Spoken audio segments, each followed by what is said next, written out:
Саламатсыздарбы кесиптештер. Сиздер менен Кыргыз Билим Берүү Академиясынын вице-президенти Мамбет Акунов Уланбек. Бүгүн сиздер менен биргеликте видео сабак даярдоонун жолдорун жана интерактивдүү куралдарды иштетүүнү карап чыгабыз.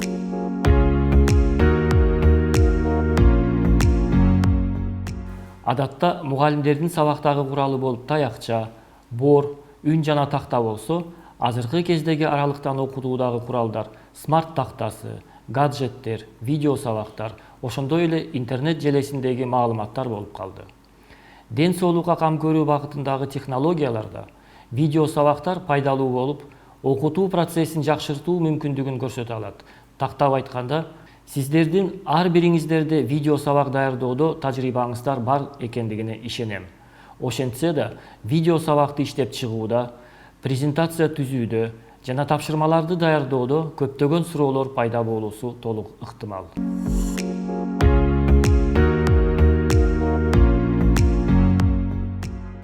Информатика сабагында санарип компетенттүүлүктү калыптандырабыз. Башкача айтканда, маалыматтык технологияларын ар түрдүү ишмердүүлүктө, тактыкта жана сактыкта ар тараптан иштетүүнү, дайыма жаркын жашоодогу позицияны, изденүүчүлүктү, ар убакта өз билимин толуктап турууну, ар тараптуу маалымат булактарына багыт алууну, ошондой эле интернетти туура колдонууну окутуп үйрөтөбүз. Заманбап информатика сабагы эки бөлүктөн турат: теориялык жана практикалык.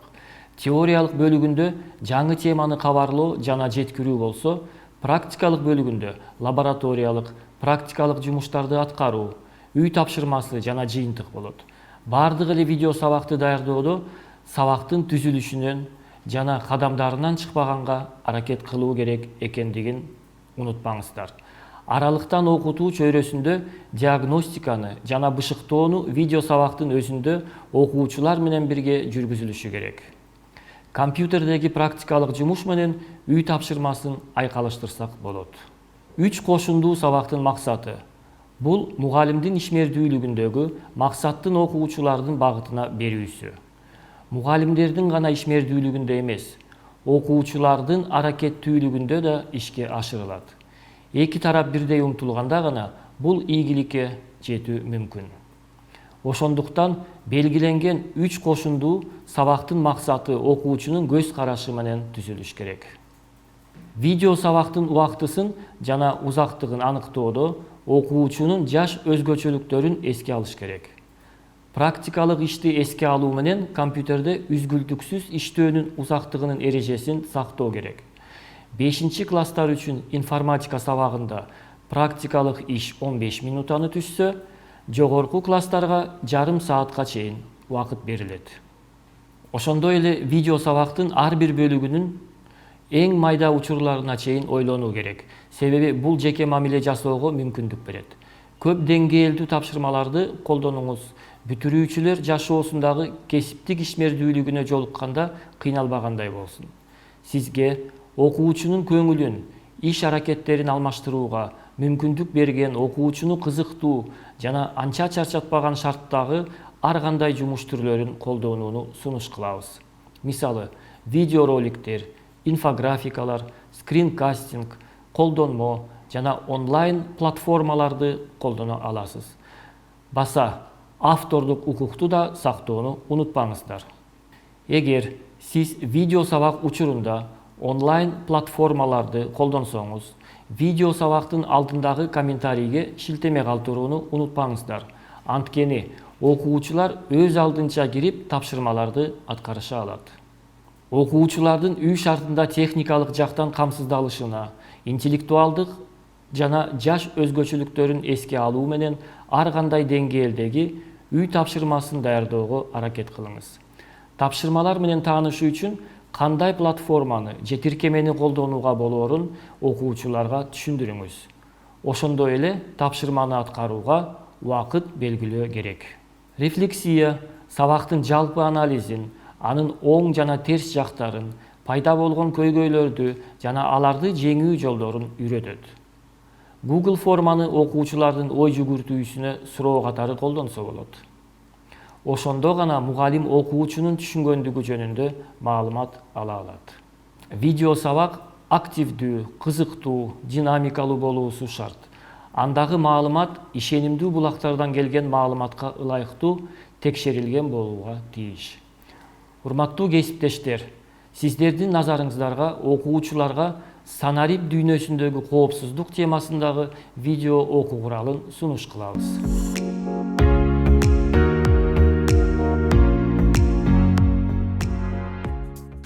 Саламатсыңарбы балдар? Бүгүнкү күнгө жылмаюу менен карап, жакшы маанайда жаңы теманы баштайлы. Биздин сабак аралыктагы окутуу форматында өтөт. Бул сабак санарип дүйнөсүндөгү жетишүүнүн натыйжасында келип чыкты. Санариптик технологияларды колдонуу менен сабактын баардык тапшырмаларын QR кодун колдонуп, же болбосо экран алдында жазылган шилтемелер аркылуу аткарсаңар болот. Келечектеги санарип дүйнөсү бизге кандай нерселерди алып келээрин билгибиз келсе, анда алдыдагы видеого көңүл буралы. Жакынкы эле келечекте жашап жаткан жашообуз толугу менен санариптик дүйнөгө айланып баратат. Бул жашоодогудай эле кибермейкиндикте чек аралар, укуктар, эркиндиктер кездешет. Жарандардын санариптик идентификациясы өзүнө адамдардын биометрикалык профилдерин толук камтыйт. Бул маалыматтар ар кандай кызматтарды алуу үчүн колдонулат. Колдонуучулардын коопсуздугун камсыз кылуу глобалдык системалардын ишин андан ары өркүндөтөт. Акылдуу транспорттук системалардын жардамы менен унааларды, учактарды жана кемелерди айдоочусу болуп башкаруу өнүгүп, сенсорлорду колдонуу менен кыймылды жөнгө салат. Робот дарыгерлер бир нече минута ичинде ар тараптуу текшерүүдөн өткөрүп, эң оор жана байкалгыс оорулар жөнүндө маалымат берип, алардын дарылануусун камсыз кылат. Адамдардын жашоо деңгээли жогорулап, орточо жашоонун узактыгы 120 жылга жетти жана бул көрсөткүч күндөн күнгө өсүүдө. Дүйнөлүк технологиялык прогресстин аркасында космос индустриясынын жигердүү өнүгүүсү башталды. Көптөгөн илимий ачылыштар жасалды. Биотехнологиялык жетишкендик, виртуалдык чындыктын өнүгүшү адамдардын мүмкүнчүлүктөрүн кыйла кеңейтти. Келечектин жараны үчүн мүмкүн эмес нерсе калбады. Ошол эле учурда дүйнө кибер кылмыштуулук көйгөйүн дээрлик унутуп койду. Укук коргоо кызматтары тез арада иштөөнү үйрөнүштү. Натыйжада дүйнөдөгү эң ири кибер топтор кармалды. Жеке компаниялар кибер коопсуздук борборлору менен тыгыз иштешүүдө, кибер чабуулдун алдын алуу үчүн маалыматтарды алмаштырып турушат. Санариптик коркунучтар күн сайын азайып баратат. Мунун баары түш жоору эмес, бирок санариптик дүйнөнүн келечеги. Аны ушунчалык өз ара байланышкан, аракеттенген жана коопсуз болуусу биздин колубузда. Ооба, санариптик технологиялар токтоп калбайт жана биз аларды жашообузда сөзсүз тынымсыз колдонуп жатабыз. Бирок балдар, биз алардан дайыма пайда гана ала бербейбиз. Тилекке каршы кээде зыянына да кабылып калуубуз толук мүмкүн. Мисал келтире турган болсок, булар хакердик чабуулдар, фишинг, кибер куугунтук, компьютерлик көз карандылык, плагиат аттуу зыяндыктар. Мисал катары 2 классташ окуучулар Элдияр жана Аяна менен болгон окуяны карап көрөлү. Алар техникалык долбоордун кароо сынагына катышууну чечишти. Көптөн бери идеясы бар болчу. Бир топ адабияттарды окушту, соңунда роботту түзүүгө киришишти. Жумуш аяктап калганда алар социалдык тармакта классташтары менен кеңешүүнү чечип, аларга жумушту көрсөтүштү. Натыйжада кураштырган роботун кароосуна сунушташты. Бирок бул эмгек башка автор тарабынан тапшырылган деп кабыл алынган эмес. Классташтары Элдияр менен Аянага жана алардын интеллектуалдык менчигине карата адепсиз мамиле кылганы белгилүү болду. Элдияр менен Аяна эмне кылышы керек эле? Алар эч нерсе далилдеген жок. Ошентсе да алар туура тыянак чыгарды. Маалымат коопсуз болуш керек. Балдар, силер сабактын негизги темасын таптыңар деп ойлойм. Бүгүн биз санарип дүйнөсүндөгү коопсуздук жөнүндө сөз кылабыз. Биз маалыматтык технологиялар доорунда жашап жатабыз. Интернетте көптөгөн убактыбызды маалымат издөөгө, сабакка даярданып, же эс алууга жумшайбыз. Достор менен байланышабыз, талкууларга катышабыз, жаңылыктарды окуйбуз, ошондой эле пикирибизди калтырабыз, сүрөттөрдү жүктөйбүз. Ошол эле учурда интернетте өзүбүздү туура алып жүрүүнү, коопсуздук эрежелерин жана этикалык жүрүм-турумду сактоону билүү абдан маанилүү.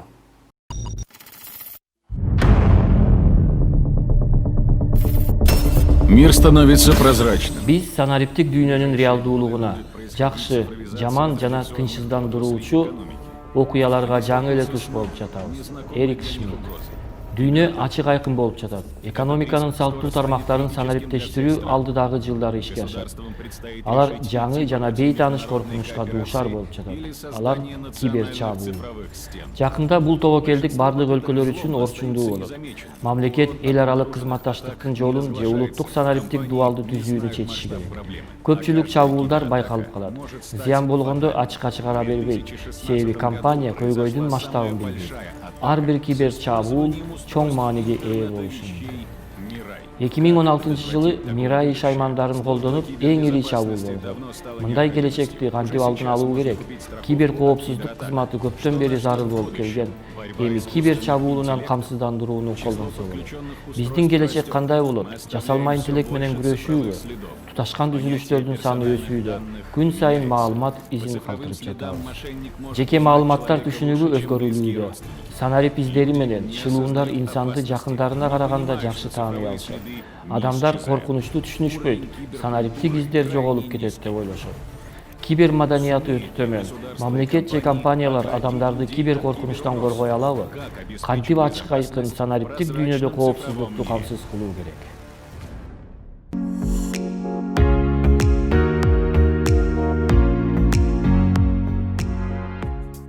Адатта интернеттеги коркунучтар жөнүндө укканда алгач оюбузга эмне келет?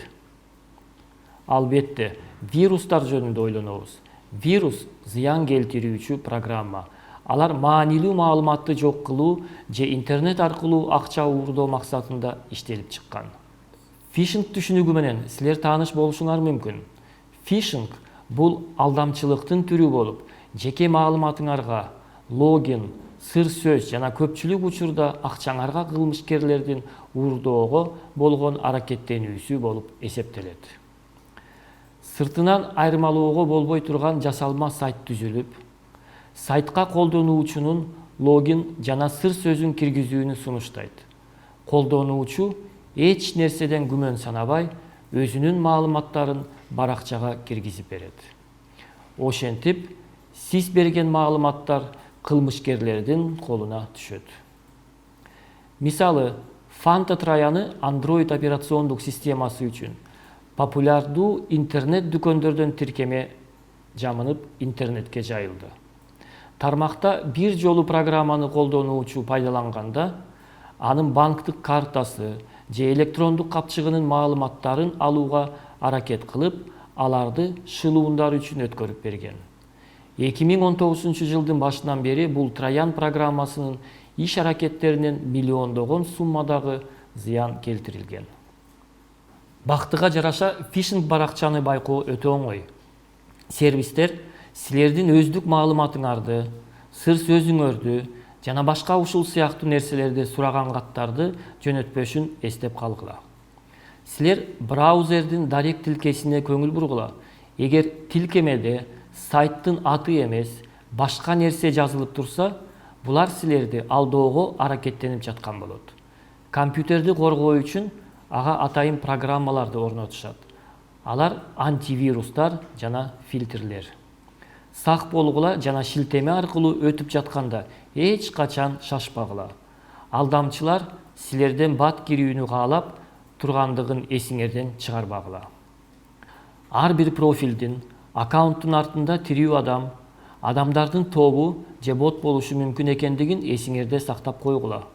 Бот адамдын аракетин туурап иштөөчү программа. Чат-бот программасы чатта маектешүүнү туурайт.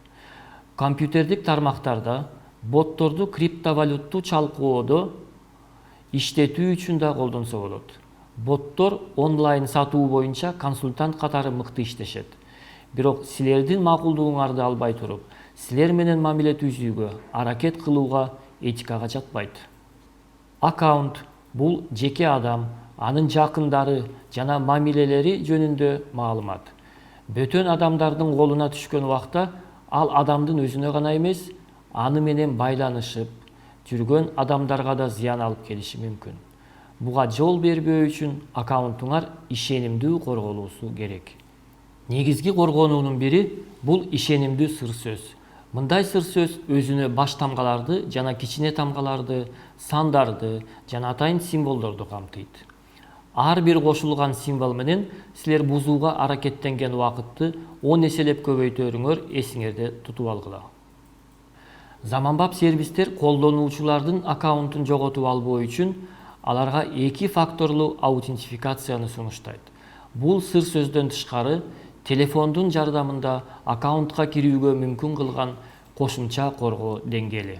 Ошентип, кылмышкер аккаунтуңардын сыр сөзүн билген күндө да телефонуңарга уруксат албай туруп, аккаунтуңарды колдоно албайт. Сыр сөз үчүн өзүңөрдүн туулган датаңарды иштетүүдөн этият болгула. Анткени ал сыр сөздү ошол эле социалдык тармактан оңой эле таап алышы мүмкүн. Ал эми кыска сыр сөздөрдү атайын түзүлгөн программа менен кыска убакыт аралыгында терип алат. Атайын коргоо эрежелерин сактоо менен силер өзүңөрдү ишенимдүү сезип, маалыматтарыңарга уруксатсыз ээ болуудан коргойсуңар.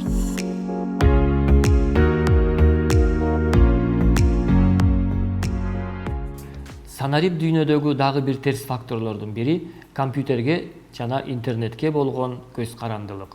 Дүйнөдө бул оору деп саналбаганы менен балдар олуттуу көйгөйлөргө алып келиши мүмкүн. Адистердин айтымында интернетке көз каранды болгондордун 80% өспүрүмдөр. Көбүнчө интернетке көз каранды болгондор бош убактысында интернеттен чыкпай, реалдуу жашоодогу жумуштарга зыян болуп, ал эми интернетсиз калган кезде өзүн жоготуп коет. Интернетке болгон көз карандылык толуктап айтканда ден соолукка дагы зыян. Узак мөөнөттө экран алдында отуруу көздүн көрүүсүн начарлатарын эсиңерге түйүп алгыла. Эми балдар сабак ортосунда көзгө көнүгүү жасайлы. Интернет ааламында кылмышкерлерден тышкары адепсиз адамдар да кездешпей койбойт. Өздөрүнүн көңүл ачуусу үчүн алар силерди же жакындарыңарды таарынтышы мүмкүн. Бул иш аракет кибербуллинг деп аталат. Кибербуллинг жеке кат же жалпы социалдык тармакта жамандоону, атайлап кордоону, коркутууну, ушак жана опузалоону колдонуу. Кибербуллинг бир нече түргө ээ.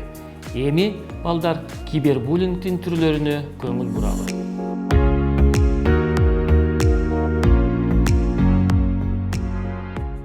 Виртуалдык дүйнө чыныгы дүйнө менен окшош. Бул дүйнөдө да жарык жана караңгы көчөлөр бар. Биринде силер өзүңөрдү коопсуз сезип, эркин алып жүрөсүңөр, биринде капканга илингендей болосуңар. Атайын түзүлгөн сайттарда силер чыныгы жардамдарды, онлайн маалыматтарды, компьютерге жана смартфондорго вирус жукканда тазалоону, социалдык тармактарда аккаунтуңарга чабуул болсо, аларды калыбына келтире аласыңар. Ошондой эле бул сайттардан издегениңерди таап, санарип дүйнөдөгү коопсуздуктарды окуп үйрөнөсүңөр.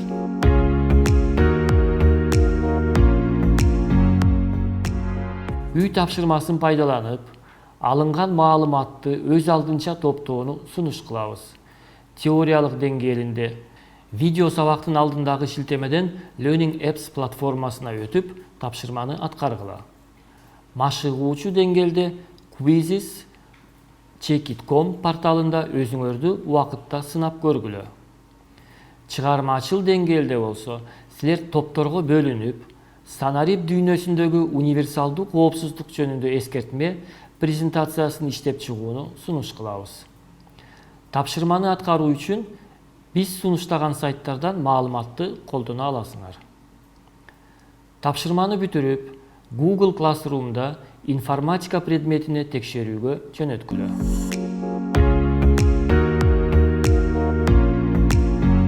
Урматтуу балдар, биз силер менен интернет тармагындагы күтүлө турган негизги коркунучтардын түрлөрүн карап чыктык.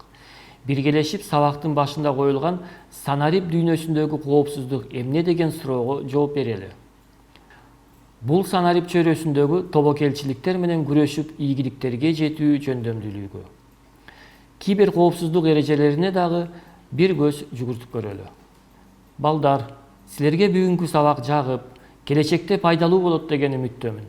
Видео сабак алдындагы шилтеме аркылуу же QR коддогу тапшырмаларды аткарып, Google формадагы суроолорго жооп бергиле. Балдар, ушуну менен биздин кибер коопсуздук боюнча сабагыбыз аяктады.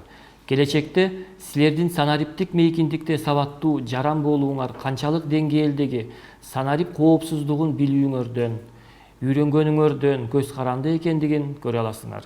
Өзүңөрдү этияттагыла, ден соолукта, ийгиликте болгула.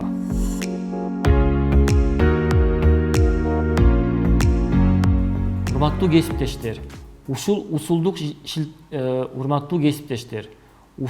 усулдук иштелменин жардамы менен ар бириңиздер ар кандай татаалдыктагы форматта видео сабактарыңыздарды түзөөрүңүздөргө ишенемин. Виртуалдык баяндоочу катары иш алып барып, кызыктуу теманы ачып, өзүңүздү компетенттүү көз караштагы мугалим катары көрсөтө аласыз.